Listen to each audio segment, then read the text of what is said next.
Le salon de l'automobile qui se tient tous les 2 ans à Paris est un moment important pour tous les constructeurs, comme pour les usagers d'ailleurs. En effet, cette manifestation, vous le savez, fait office de test sur la santé du marché automobile français et international.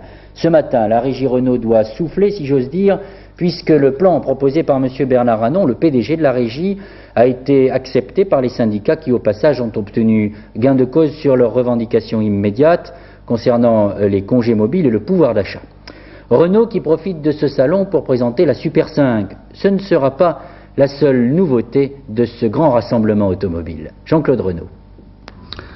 La Super 5 est le seul vrai nouveau modèle français du salon et Renault l'a mise en bonne place. En fait, les nouveautés sont plus dans des versions différentes de modèles existants que dans des modèles nouveaux. Mais Bernard Arnault expliquait aux journalistes étrangers qu'en 86, toute la gamme Renault serait renouvelée, avec, promet-il, un retour du groupe à l'équilibre financier. Le PDG de la régie expliquait aussi qu'il compte vendre en 87 600 000 voitures aux Américains, dont cette alliance décapotable réservée aux États-Unis. C'est dommage. Autre fierté de Renault, la R25 V6 Turbo, la reine qui s'attaque aux belles allemandes, 225 km/h, système anti-blocage de roues en série, mais plus de 180 000 francs. Dans sa version limousine plus luxueuse, elle atteint 215 000 francs.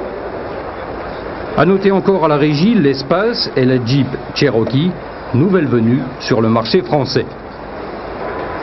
Du côté de PSA, c'est Citroën qui affiche le plus de nouvelles versions, avec une surprise pour les artisans, 2 utilitaires sur la base de la Visa, les C15E et D, et puis la BX19 GT, la Visa GTI, cousine de la 205 GTI de Peugeot, et enfin le fleuron, la CX25 GTI Turbo, 220 km/h, près de 180 000 francs.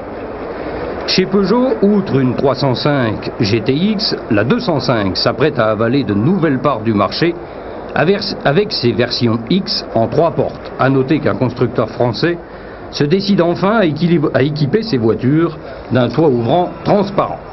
Et pour terminer, voici l'Eco 2000 de Citroën, un prototype expérimental. Celui-là ne roule pas, mais la future 2 chevaux qui sera peut-être au prochain salon en 86 pourrait bien lui ressembler. Les constructeurs